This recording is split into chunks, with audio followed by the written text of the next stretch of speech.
बिस्मिल्लाहिर्रहमानिर्रहीम अस्सलामु अलैकुम वरहमतुल्लाहि वबरकातुहू। उम्मीद है दोस्तों सब खैर आफियत से होंगे। आज के अपनी इस वीडियो के अंदर हम CS 607 प्रैक्टिकल की असाइनमेंट नंबर 1 स्प्रिंग 2026 को कंप्लीट सॉल्व करेंगे। इसकी जो ड्यू डेट है वो 3 मई 2026 है और इसको टोटल मार्क्स 20 हैं। अगर आपने ये असाइनमेंट हमसे पेड में करवानी हो तो नीचे डिस्क्रिप्शन के अंदर मेरा नंबर और मेरे टीम मेंबर्स का नंबर दिया गया, आप हमसे कॉन्टैक्ट कर सकते हैं। याद रहे इन दिनों में मैं काफ़ी ज़्यादा बिजी होता हूँ, लिहाजा आप मेरे टीम मेंबर से जो है वो कॉन्टैक्ट करके जल्दी रिस्पॉन्स ले सकते हैं। कॉन्टैक्ट सिर्फ वही बंदा करें जिसने पेड सर्विस करवानी है। बाकी वीडियो के अंदर हम हर चीज़ क्लियर कर देते हैं। व्हाट्सएप पे हम किसी को कोई फ्री जो है वो कुछ भी हेल्प प्रोवाइड नहीं करते, याद रहे। अच्छा जी, तो अब चलते हैं और देखते हैं कि हमने इस असाइनमेंट को कैसे जो है स्टेप बाय स्टेप सॉल्व करना है। अच्छा, इस असाइनमेंट को आपने MS वर्ड की फ़ाइल के अंदर रेडी करना है और उसी MS वर्ड की फ़ाइल को आपने LMS में सबमिट करवाना है। एक और चीज़ यहाँ पे बड़ी इंपॉर्टेंट है, वो बताता चलूँ कि अगर आपने पेड सर्विस लेनी है तो ड्यू डेट से पहले कॉन्टैक्ट करें, क्योंकि ड्यू डेट वाले दिन आपकी जो फ़ीस होती है वो डबल हो जाती है। सो इसलिए ड्यू डेट से पहले थोड़ी फ़ीस के अंदर जो है वो अपनी पेड सर्विस आप करवा सकते हैं। अच्छा जी, यहाँ पर दोस्तों अब हमें बेसिकली एक ग्राफ दिया गया और वो ग्राफ बनाया नहीं गया। बेसिकली जस्ट इतना बताया गया कि हमारे पास डिफरेंट वर्टिसेस हैं। वर्टिसेस कहते हैं वो जो आपको ओवल शेप दिखाई दे रही थी ना ग्राफ के अंदर, उसको हम वर्टेक्स कहते हैं। और इसके अलावा एजिस किसको कहते हैं, वो जो एक वर्टेक्स को दूसरे वर्टेक्स के साथ हम जिस लाइन के थ्रू मिलाते हैं। जैसे मैं आपको एग्जांपल के तौर पर अगर दिखाऊं तो दिस इज़ अ वर्टेक्स। ये जो आपको सर्कल दिखाई दे रहा है जिसमें वैल्यू लिखी आ रही है, दिस इज़ अ वर्टेक्स, ठीक है। और ये जो लाइन जो आपके एक वर्टेक्स को दूसरे वर्टेक्स से मिला रही है, इस लाइन को हम कहते हैं एज, ठीक है। आप इस वर्टेक्स को नोड भी कहते हो, ठीक हो गया। चलिए अब नेक्स्ट चलते हैं जी। अच्छा, तो बेसिकली ये हमें सर ने सारे वर्टेक्स बता दी हैं और ये भी बता दिया कि किस वर्टेक्स से हम कहाँ कहाँ जा सकते हैं। देखो अगर सर कह रहे हैं जो पहला वर्टेक्स है ना 0 से हम वर्टेक्स 1 पे जा सकते हैं और वर्टेक्स 2 पे। ऐसे वर्टेक्स 1 से हम जो है 3 और 4 पे जा सकते हैं, 2 से हम 4 और 5 पे जा सकते हैं, 3 और 6 पे 3 से 6 पे जा सकते हैं। तो ये सारा हमें सर ने बताया हुआ है। सर ने बोला है क्वेश्चन नंबर 1 ये आपका कि आपने इसको इन तमाम वर्टेक्स इन्फॉर्मेशन को देखते हुए ना आपने ग्राफ ड्रा करके सर को जो है दिखाना है और उस ग्राफ के अंदर अपनी व्यू आईडी भी जो है वो मेंशन करनी है। अब ये आप ग्राफ मैं ग्राफ आपको एक दफ़ा दिखाई दूँ फिर उसके बाद बनाता हूँ। ये देखें, आपने एक इस तरह एक न्यू MS वर्ड की फाइल बनानी है। उसमें आपने ऊपर हेडिंग देनी है क्वेश्चन नंबर 1 सोल्यूशन, और नीचे आपने इस तरह से ग्राफ बनाना है किसी AI टूल पर, सॉरी AI टूल कह रहा हूँ, किसी ड्राइंग टूल पर। वहाँ पर ग्राफ बना कर आप उसका स्क्रीनशॉट लेकर यहाँ लगा लो MS वर्ड में, या फिर आप उस अपनी पिक्चर को डाउनलोड करके देन आप यहाँ पर अपने क्वेश्चन नंबर 1 के नीचे इसको पेस्ट कर दो। तो ये बेसिकली पिक्चर आएगी, ठीक है। आप इसका स्क्रीनशॉट भी लगा सकते हो या फिर आप इसको डाउनलोड करके भी इस पिक्चर को यहाँ पे लगा सकते हो। और यहाँ पर अपनी स्टूडेंट आईडी मस्ट आपने मेंशन करनी है, जो भी आपकी व्यू आईडी है वो यहाँ पे मेंशन करनी है। तो ये क्वेश्चन नंबर 1 है आपका। अब ये ग्राफ मैंने आपको दिखा दिया, ये देखो ये ग्राफ देख रहे हो।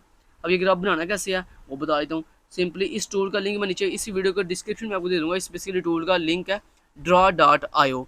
जब आप इस टूल पे आते हो ना तो आपको इस तरह जर्नल के अंदर डिफरेंट शेप्स मिलती हैं, उसके बाद नीचे भी डिफरेंट कैटेगरीज हैं। लेकिन हमारा काम जर्नल्स के अंदर है। हमें क्या चाहिए, हमें बेसिकली चाहिए जनाब, ये मैं आपको अब स्टेप बाय स्टेप बताता हूँ। देखो हमें चाहिए वर्टेक्स। तो वर्टेक्स मैंने आपको बताया था बेसिकली इस ओवल शेप को वर्टेक्स कहते हैं। तो ये ओवल शेप पकड़ो और इसको ऐसे लगा लो, यहाँ पर एडजस्ट कर लो, लगा ली। अच्छा जी, उसके बाद हमें क्या चाहिए, हमें इन वर्टेक्स को मिलाने के लिए चाहिए लाइंस, ठीक है, जिसको हम एज कहते हैं। तो वो ये एज पड़े हुए हैं, ये एरो एज, ठीक है। लेकिन उससे पहले एक काम करेंगे हम, वो क्या काम करेंगे हम, एक मिनट। अच्छा, उससे पहले हमने काम क्या करना है, ये जो वर्टेक्स है ना हमें हमें कितने चाहिए, ये हमें सर ने बताया हुआ है यहाँ पे, ये देखो ज़रा। सर ने बताया 9 वर्टिसेस आपने बनाने हैं और 12 एजेस बनाने हैं। तो यहाँ पे 9 वर्टेक्स कैसे बनेंगे, ये एक वर्टेक्स है ना, तो आप ऐसे भी कर सकते हो 2 और 3 ऐसे भी कर सकते हो, या फिर आप एडवांस तरीका बना सकते हो। इस वर्टेक्स के ऊपर क्लिक करो और शॉर्टकट की कंट्रोल D दबाओ, इसका डुप्लीकेट तैयार हो जाएगा। 2 3 4 5 6 7 8 9, ये लो 9 वर्टेक्स तैयार हो गए। तो इस तरह से आपने जो है वो वर्टेक्स मिला लेने हैं। ये लो ये वर्टेक्स इस तरह से आप सेट कर लो। समझ की बात कैसे है, आप भी पहले यहाँ पर वर्टेक्स रख लो, फिर एक यहाँ रख लो, फिर एक यहाँ रख लो, ठीक है। फिर उसके बाद एक यहाँ रख लो, फिर एक आप यहाँ रख लो, उसके बाद आप एक यहाँ रख लो, ठीक है।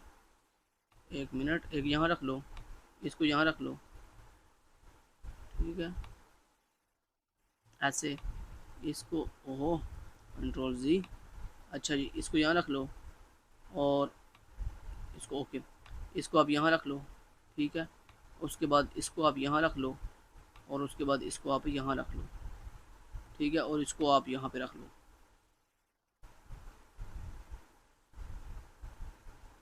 ये लो यहाँ रख लिया, ठीक है। अब इनमें नंबरिंग लिख दो। ये जैसे मैं आपको दिखाऊंगा, अभी मैं आपको दिखा देता हूँ। ये लो ये नंबरिंग लिख लो आप ऐसे ही।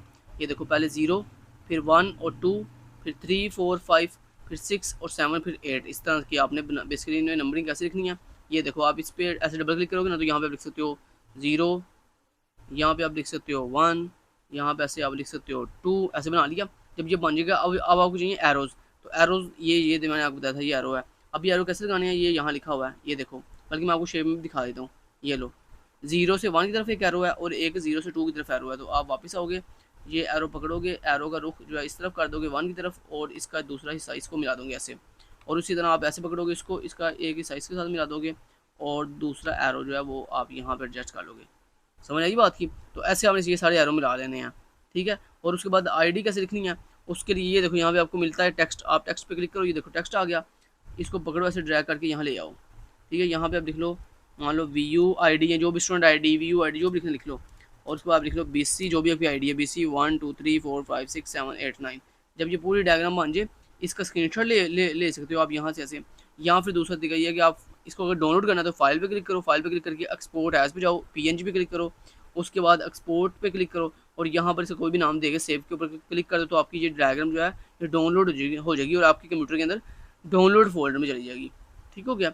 अब मैं एक दफ़ा दोबारा दिखा देता हूँ, ये डायग्राम है, ये देख लो गौर से कि एरो कहाँ कहाँ लगे हुए हैं। अब मुझे कैसे पता चला ये एरो कहाँ कहाँ लगाने, ये देखो मैंने यहाँ से देखे थे, सर ने खुद बताए हुए थे कि 0 वर्टेक्स से आप कहाँ जा सकते हो, 1 और 2 पे, और ये देखो मैंने यही किया। सर ने बताया कि आप 0 से 1 पे जा सकते हो और 0 से आप 2 पे जा सकते हो, तो ये देखो मैंने वहीं से देखे एरो लगाए हुए हैं। उसके बाद सर ने क्या बताया, ये देखो सर ने बताया 1 से आप 3 पे जा सकते हो और 4 पे जा सकते हो, तो ये देखो मैंने यही किया, मैं 1 से जो है 3 पे चला गया और 1 से मैं 4 पे चला गया। बाकी भी सर ने ऐसी सारा बताया हुआ है। समझ की बात की? तो ये पूरी आपने शेप बना लेनी है और इसको यहाँ पे ऐसे लगा लेना। उसके बाद दोस्तों क्वेश्चन नंबर 2 बड़ा ईजी है, सिंपली ये आपका सोल्यूशन है, जिसमें BFS और DFS आपने रिजल्ट्स बताने थे। सबसे पहला क्वेश्चन है, list the order in which vertex are visited, कि आपने BFS यानी ब्रेथ फर्स्ट सर्च में किन वर्टिसेस को विजिट किया है, और डेप्थ फर्स्ट सर्च में आपने किन को विजिट किया। तो BFS में आपने 0 1 2 3 4 5 6 7 को विजिट किया है, DFS में हमने 0 1 3 6 4 2 5 7 को विजिट किया। उसके बाद list the vertex are at level depth 2 from 0, कहता है अगर आप लेवल डेप्थ 2 पे जाओ और फ्राम 0 से, तो कहता तब BFS के लिहाज से कौन सा वर्टिसेस आएंगे और DFS के लिहाज से, तो BFS के लिहाज से 3 4 5 और DFS के लिहाज से 3 5। उसके बाद नेक्स्ट उसने क्वेश्चन जो पूछा, इसका जवाब है 1 4 और इसका जवाब है 1 3 6 4, फिर 2 फिर 4 फिर yes no no no and 0 और 7। तो ये बेसिकली क्वेश्चन के बेसिकली आंसर है, तो आप इसको नोट कर लें। तो यहाँ पर आपकी जो दोस्तों असाइनमेंट है वो कंप्लीट हो जाती है, ये आप देख सकते हो क्वेश्चन नंबर 1, ये क्वेश्चन नंबर 2 आपका, ठीक है जी। तो ये आपका सोल्यूशन कंप्लीट हो गया। उसके बाद आपने इसी MS वर्ड की फाइल को LMS पे सबमिट करवा देना।